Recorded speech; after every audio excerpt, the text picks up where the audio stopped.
eu era a única na universidade, eu, de certa forma, hoje eu sou a única na procuradoria, identificada realmente como negra. Houve muitas vezes situações de preconceito nas escolas em que eu dava aula de inglês, né? Algumas vezes de maneira mais velada, né? Algumas outras vezes de maneira mais expressa. Eu já fui estagiária num outro órgão público e quando descobriram que era cotas, um dos meus chefes falou: "Ah, isso é cotas, eu achei que você fosse inteligente." Mais do que a cor da pele, os três têm em comum histórias de preconceito racial e social. Indira, advogada, Rômulo e Penélope, servidores públicos, estão entre os 54% dos negros e pardos que representam a população brasileira. Os números da PNAD, Pesquisa Nacional por Amostra de Domicílios, foram divulgados pelo IBGE em dezembro do ano passado e revelam que, mesmo com grande participação na sociedade, negros e pardos são vítimas de preconceito e precisam driblar o racismo no dia a dia e no mercado de trabalho. A população negra e parda tem mais dificuldade de conseguir emprego e, quando consegue, ganha salários mais baixos do que a população branca. A informação é do IBGE, o Instituto Brasileiro de Geografia e Estatística. Os dados apontam que a média de rendimento dos brancos no ano passado foi de R$ 2.660, enquanto que a dos negros esteve em torno de R$ 1.460. Os números reforçam a importância de ações afirmativas que visam a igualdade de oportunidades. Um passo importante nessa matéria veio recentemente com uma decisão do plenário do Supremo Tribunal Federal. A Corte validou a lei que obriga os órgãos públicos a reservar 20% das vagas em concursos públicos federais para negros. Por unanimidade, o tribunal avaliou que as ações de inclusão são necessárias para corrigir distorções históricas, culturais existentes no Brasil.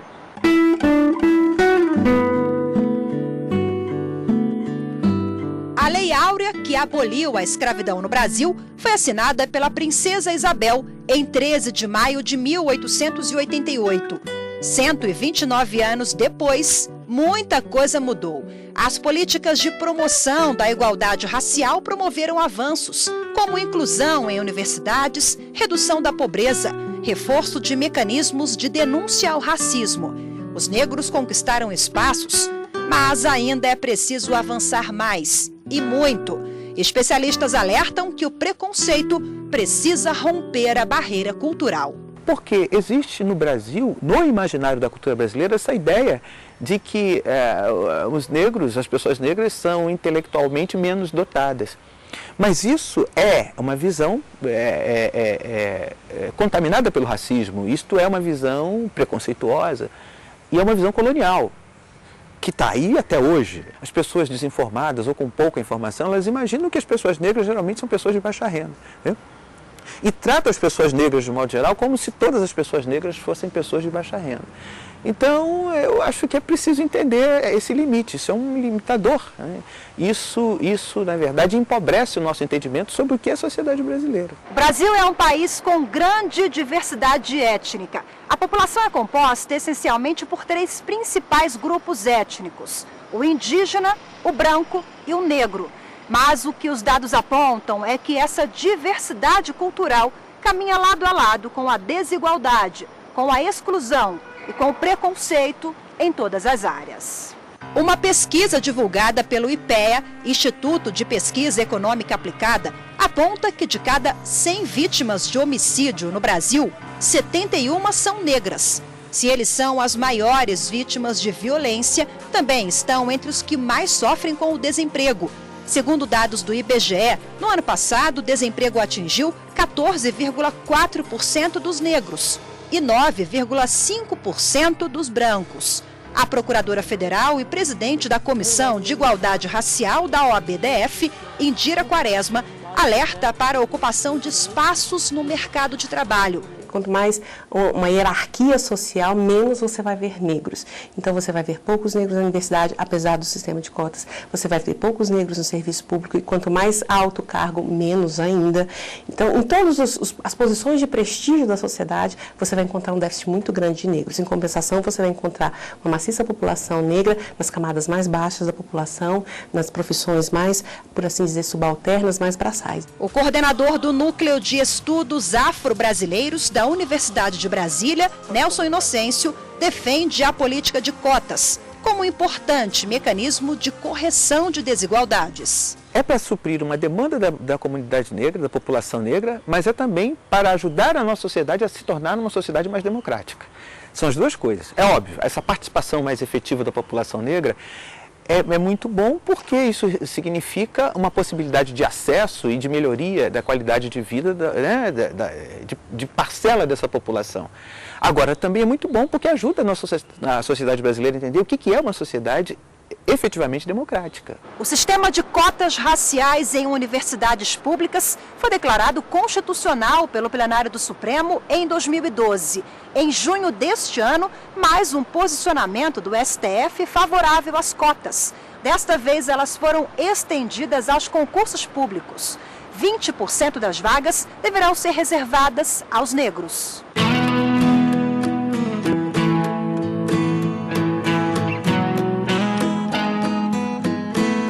Os servidores públicos Penélope e Rômulo foram beneficiados pelo sistema.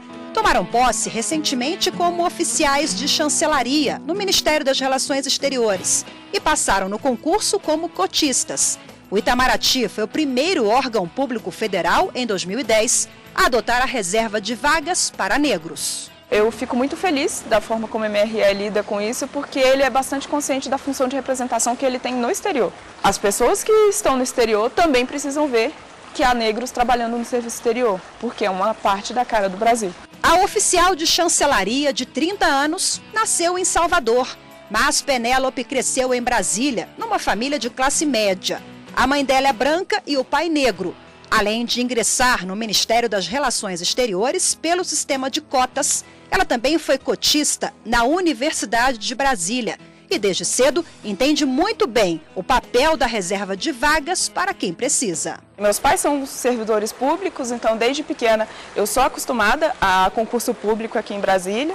Aos 10 anos eu fiz o concurso do Colégio Militar e foi a primeira vez que eu percebi que há sistemas diferentes de seleção. E eu comparo bastante o Colégio Militar com o sistema de cotas porque os filhos de militares que estão sendo removidos, eles têm até 2 anos, eles têm direito de entrar no Colégio Militar sem ter que passar por um concurso público. Então, da mesma forma como eu aceito isso, eu acho isso justo, eu acho muito justo que um país que tenha passado 400 anos tratando negros como escravos tenha um sistema de correção de desigualdades. Não é fácil você dizer que as pessoas concorrem em igualdade de condições quando, há 100 anos, meu avô, bisavô, estava tomando chibatada. Rômulo, que trabalha com Penélope no Ministério das Relações Exteriores, também foi cotista, tanto no concurso quanto na UNB. O jovem de 27 anos conta que, sem a política de inclusão, dificilmente teria conseguido cursar o ensino superior. Apesar do meu pai ser policial civil, né, nós somos muitos irmãos, né, e assim, não haveria, né, nenhum meio de pagar a escola particular para todos eles. Estudei em escola pública, entrei numa universidade pública e como cotista, né, eu pude usufruir de certas oportunidades que, assim, talvez, né, certas portas não teriam se aberto para mim, né, se a legislação não tivesse avançado nesse sentido de poder garantir esse nível mínimo de igualdade nessa competição que muita gente presume ser justa, muita gente presume, né, que todo mundo está partindo do mesmo ponto de partida nessa corrida, né, por uma oportunidade de mercado de trabalho, o que realmente não é verdade. O servidor alerta que os estudantes das instituições públicas têm mais dificuldades na preparação para o vestibular. A falta de investimentos na educação pública, segundo ele, se reflete em diferenças de oportunidades. A estrutura da grande maioria das escolas particulares, pelo menos das mais conceituadas aqui em Brasília, cujo corpo de alunos é majoritariamente branco, tem um nível de preparo e de simulados e de provas e que realmente o aluno chega ali para se preparar já desde de muito novo, ele já chega ali na universidade com, né, um nível diferente de preparo.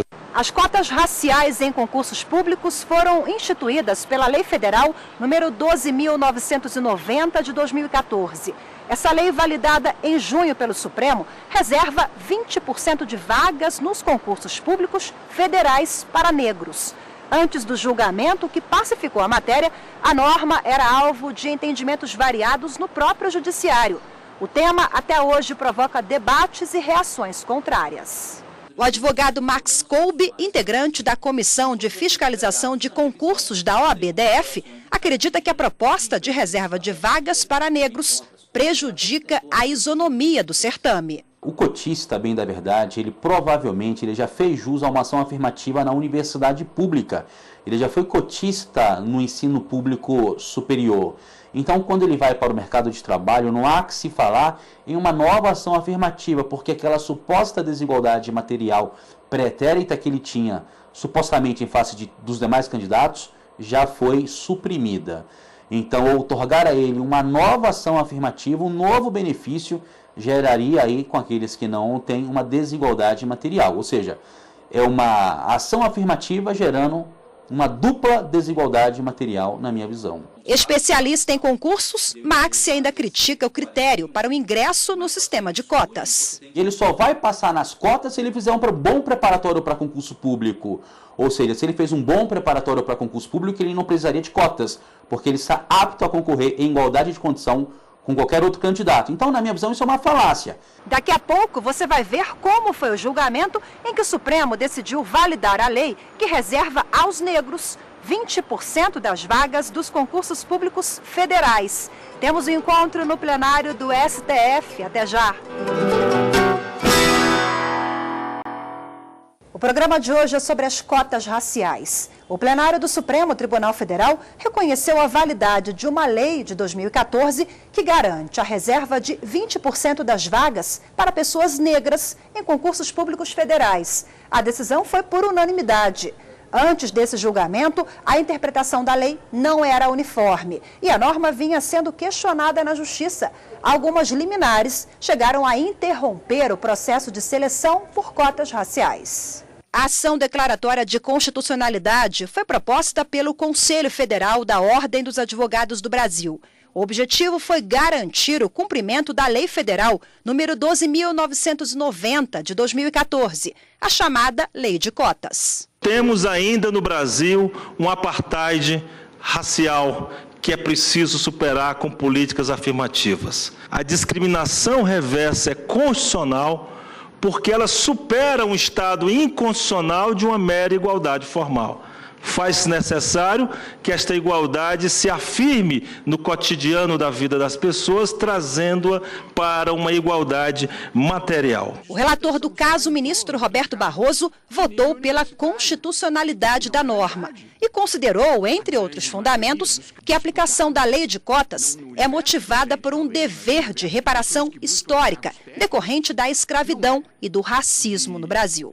Nós nos acostumamos com uma sociedade em que os negros eram tratados de uma maneira estratificada e hierarquicamente inferiores nas atividades que desempenhavam. E, portanto, nós nos acostumamos que negros eram porteiros, negros eram os faxineiros, negros eram pedreiros, negros eram operários, negros eram empregadas domésticas.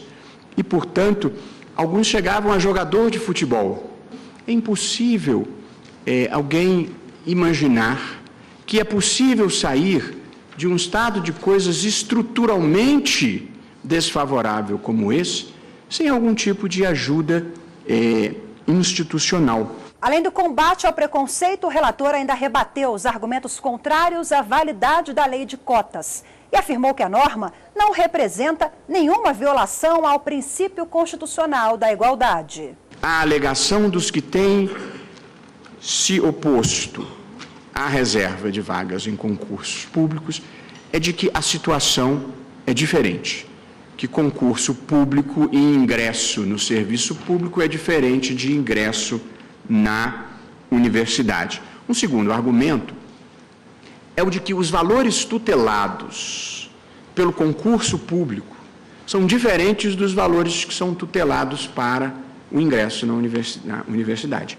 Boa parte dessas questões já foram enfrentadas no magnífico voto do eminente colega, amigo ministro Henrique Ricardo Lewandowski, na ADPF número 186, em que se considerou constitucional, por razões longamente e proficientemente afirmadas, a política de ação afirmativa mediante cotas com base em critério étnico-racial. As estatísticas que comprovam esse racismo estrutural, presidente, são muito gritantes para que haja alguma dúvida. A decisão foi unânime e todos os ministros que participaram do julgamento acompanharam o voto do relator, ministro Roberto Barroso. Ao longo das exposições, eles ressaltaram a importância da validade da lei de cotas e a implantação de outras políticas de inclusão. Uma delas, que é importantíssima, ações afirmativas para a iniciativa privada, é a questão tributária, de compensações tributárias para aquelas empresas que pratiquem ações afirmativas. Então, logicamente, toda questão de ação afirmativa, ela, dentro dessa finalidade de aproximação, ela deve ser entendida, e dentro, obviamente, de uma razoabilidade, deve ser entendida como constitucional. Também entendo que essa política de cotas raciais se aplica, com todas as vezes a percepção em sentido contrário, direta e imediatamente a todos os órgãos e instituições da administração pública.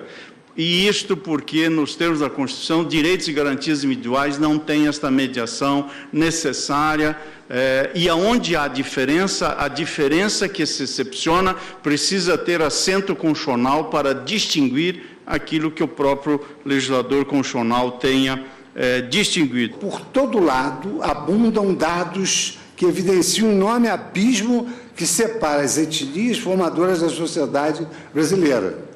Segundo estatísticas disponibilizadas pelo IBGE, os afrodescendentes negros e pardos, que correspondem a mais de 50% da população do país, encontram-se em situação profundamente desvantajosa em relação aos brancos em todos os indicadores sociais relevantes: renda, níveis de analfabetismo, acesso a saneamento básico e serviços de saúde, taxa de mortalidade infantil, dentre outros. O julgamento foi dividido em 2 sessões. Começou em maio e foi concluído um mês depois, em junho. Foram 10 votos favoráveis à constitucionalidade da norma. Apenas o ministro Gilmar Mendes não participou. A adoção do princípio da igualdade não significa que os indivíduos devam ser tratados de modo idêntico em toda e qualquer situação. Pelo contrário, a realização da igualdade impõe, em determinados casos, a submissão dos sujeitos desiguais a tratamentos jurídicos diversos, a exemplo do que ocorre com as chamadas ações afirmativas. O ministro Ricardo Lewandowski lembrou que desde 2015 o Poder Judiciário já adota o sistema de 20% de cotas para negros em concursos. A iniciativa foi do Conselho Nacional de Justiça. Nós editamos esta resolução exatamente tendo em conta o primeiro censo do Poder Judiciário realizado por aquele Conselho, que apontou que apenas 1,4% dos juízes brasileiros se declararam negros e apenas 14% pardos. E esse número discrepava totalmente com o censo demográfico brasileiro de 2010, que era o último que tínhamos então à mão, feito pelo IBGE, em que mostrava que o percentual da população brasileira que se declarou negra foi de 7,6% e parda 43,1%. Portanto, alguma coisa haveria de ser feita no âmbito do Poder Judiciário e nós fizemos. A evolução é uma evolução constante. Nós devemos ser, acima de tudo, e devemos fazer o que está ao nosso alcance para atingir esse resultado, né? Nós devemos ser otimistas quanto a dias melhores nesta sofrida república, inclusive nesse campo do tratamento igualitário, que é a República Brasileira. Acompanho o relator no voto proferido. Cabe reconhecer que a adoção de mecanismos compensatórios fundados em políticas públicas de ação afirmativa tem por explícita finalidade, como esta Corte já decidiu, contribuir para a realização no plano material do princípio constitucional da igualdade, além de revelar extrema fidelidade à exigência, que também é constitucional, de viabilizar uma sociedade justa, uma sociedade livre, uma sociedade fraterna, uma sociedade solidária. Acompanho no sentido de reconhecer a constitucionalidade da legislação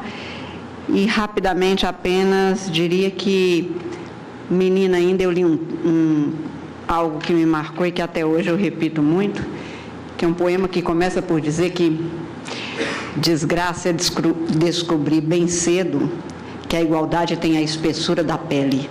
Tudo que dizem que se põe sobre ações afirmativas, e neste caso eu faço coro ao ministro Lewandowski especialmente, não são porque nós temos nela a melhor forma democrática de convivência, mas porque elas são necessárias para que, convivendo com os negros, afirmando aquilo que antes nos foi negado, convivendo com todas as pessoas que são discriminadas, as pessoas passem a mudar o seu próprio conceito, para não ter o pré-conceito, independente de querer conviver. Então, esta ideia de ser uma passagem histórica é de se enfatizar, porque nós esperamos que chegue um dia em que o que está posto como igualdade material se cumpra independente até de precisar das ações afirmativas. A regra é válida para os poderes executivo, legislativo e judiciário no âmbito federal. O entendimento pode ser seguido por órgãos municipais e estaduais, mas a reserva de 20% das vagas de concursos para os negros não é obrigatória nestas esferas. Essa vaga do serviço público ela é custeada por toda a população. Não é justo que só um determinado segmento da população tenha direito a chegar nela. Se todo mundo paga por ela, ela tem que ser o mais representativa possível. Eu acho muito importante o sistema de cotas como um sistema de correção histórico. É o melhor sistema? Claro que não. Eu gostaria que não tivesse existido escravidão. Eu gostaria que não existisse racismo. Mas diante das circunstâncias que a gente tem, esse foi o melhor sistema encontrado. Daqui a pouco você vai ver a história da implantação das cotas raciais no Brasil. Quais os critérios de seleção e o período de validade da lei de cotas. Eu volto já. Na edição de hoje, você acompanhou o julgamento em que, por unanimidade, o Supremo Tribunal Federal reconheceu a validade da lei que reserva aos negros 20% das vagas em concursos públicos federais. Um avanço na defesa da inclusão e no combate à desigualdade social.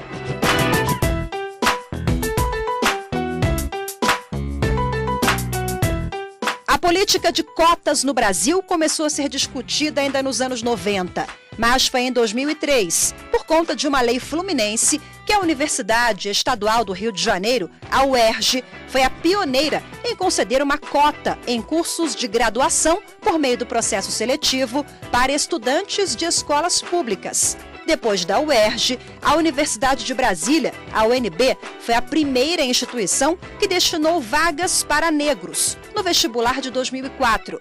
A instituição foi a primeira em adotar as cotas raciais.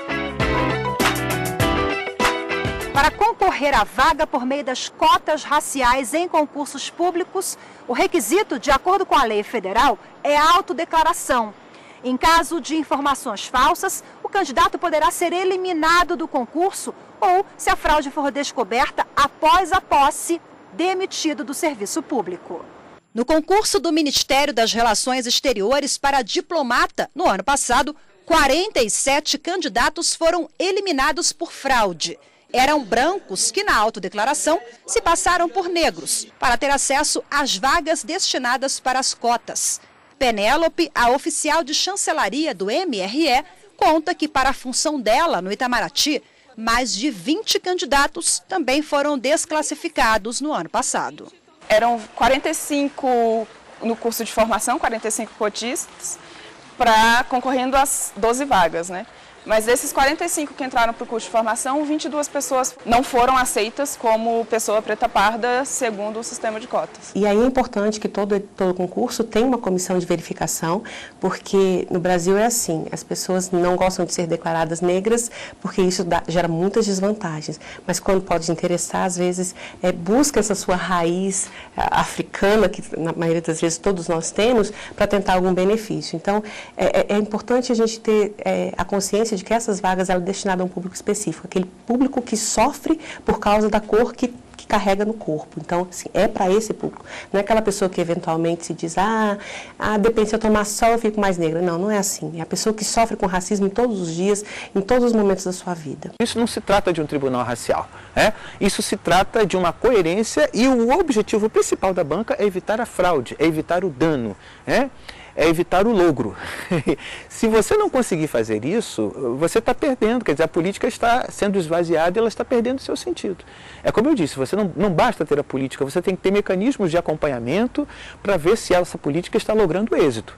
Do contrário, a gente não está avançando, né? E vale lembrar que a Lei de Cotas para Concursos Públicos Federais, a Lei 12.990 de 2014, tem um prazo de validade de 10 anos. No fim desse período, a manutenção das cotas em concursos só será possível com a aprovação de uma nova lei. Ela não vai ser permanente porque ela tem um objetivo curto. Eu vou formar determinados profissionais ou eu vou inserir determinada quantidade de pessoas para que fique mais próximo do que elas representam na sociedade. Então, eu vou inserir na universidade, eu vou inserir nos espaços públicos em geral, nos concursos públicos, pessoas que historicamente foram rechaçadas. Olhando de uma maneira mais macro, ela pode até parecer paliativa, né? Porque você, claro, tem que atacar o problema na sua raiz, você tem que mudar o comportamento, você tem que mudar a mentalidade, né? Mas como mudar comportamento e mentalidade é algo que demora muito, né? Por enquanto, para mudar a realidade das pessoas agora, esses dispositivos são necessários e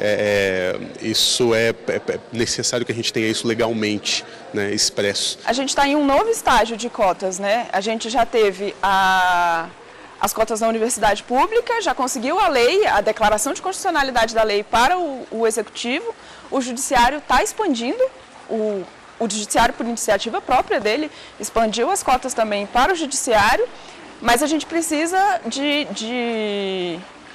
financiamento, inclusive de pesquisas, para que avaliem como está esse sistema. Há muito trabalho, há muito por ser feito, mas também eu não posso ser fatalista. Eu acredito que alguns passos importantes já foram dados, né?